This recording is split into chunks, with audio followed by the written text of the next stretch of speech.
Pondé, tem aqui na caixa de perguntas a seguinte pergunta para você. Ela foi enviada pelo Rê Melo Oliveira. A pergunta é: quem se preocupa com o futuro do país? Tecnicamente, quem deveria se preocupar com o futuro do país é quem está envolvido com a burocracia de manutenção dele, né?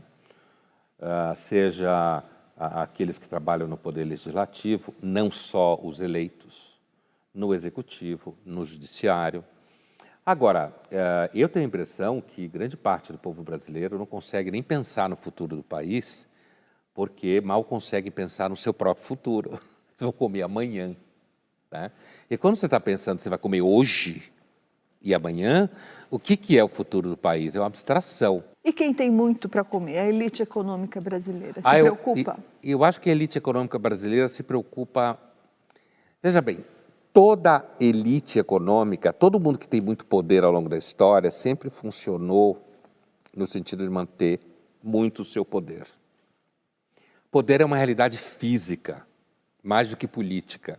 Então, não é só a elite brasileira. Porém, existem elites por aí que aparentemente são menos delinquentes do que a brasileira. Então, se a elite brasileira se preocupa com o futuro do país, é claro que existem empresários do país que são menos delinquentes que outros ou mais consequentes que outros, né? A gente não pode generalizar. Mas se a gente pensar no bloco, eu tenho a impressão que a maior parte da elite brasileira, quando pensa no futuro do país simplesmente como universo de investimento e ganho para eles.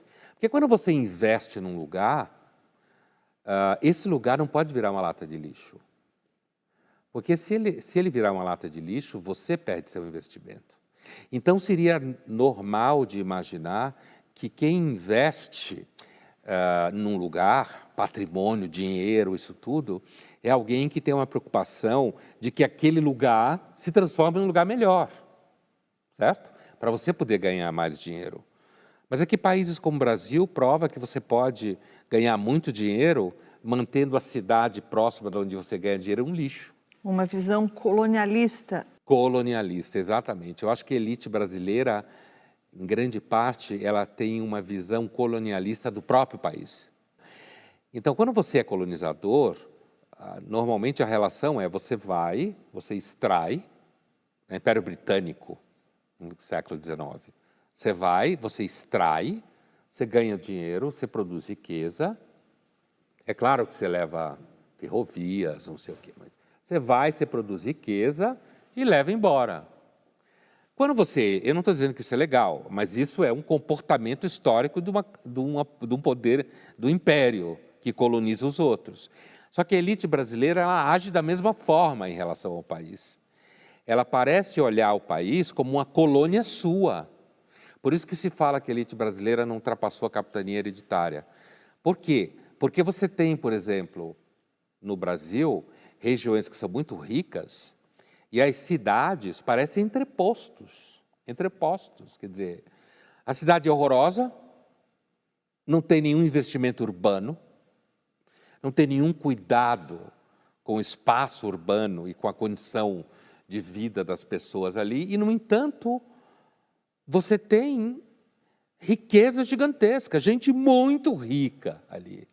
E qual seria a origem dessa visão extrativista quase que a elite tem sobre o próprio país? Por que essa dificuldade ou essa incapacidade de pensar a longo prazo, já que, como você falou, você despejar lixo no lugar onde você mora, essa situação vai reverter contra você mesmo, ou seja, a elite acaba sendo ela mesma prejudicada pelo que ela não plantou. Então, qual a origem dessa falta de visão estratégica também? Não deixa de ser uma visão estratégica. Então, eu acho que tem vários motivos. Você tem um dos motivos mais apontados, que eu acho que é bastante, razoavelmente consistente, é o fato de que muita gente que veio para cá, para o Brasil, e acabou enriquecendo aqui, a colonização, foi uma colonização diferente da americana, por exemplo, que os americanos, os colonizadores europeus que foram para os Estados Unidos, meio que queimaram as caravelas de volta, né? Se a gente pensar, os Estados Unidos foi prioritariamente colonizado por pessoas que, se voltassem para a Inglaterra, iam ser mortas, literalmente, né? Então, ainda que se continuasse vinculado institucionalmente com a monarquia americana, de partida, os Estados Unidos não foram o que eles chamavam de América Britânica, e os americanos eram chamados de britânicos americanos. Eles, de partida, já viram ali como lugar que eles iam viver e construir, e não simplesmente tirar riqueza e levar de volta. Outro fator, e que eu acho isso muito dos fatores mais interessantes apontados, é que os Estados Unidos foi basicamente colonizado por pobre, enquanto que aqui tinha muito rico no meio, muito português rico que estava administrando o pedaço aqui. E como foi administrado por pobre, colonizado por pobre, os Estados Unidos, os pobres tinham que fazer a sua própria vida. E não estavam acumulando patrimônio para eles lá na corte, como se falava aqui no Brasil, ou em Portugal, ou em tempo inteiro pensando em levar dinheiro para a própria família em Portugal, entende?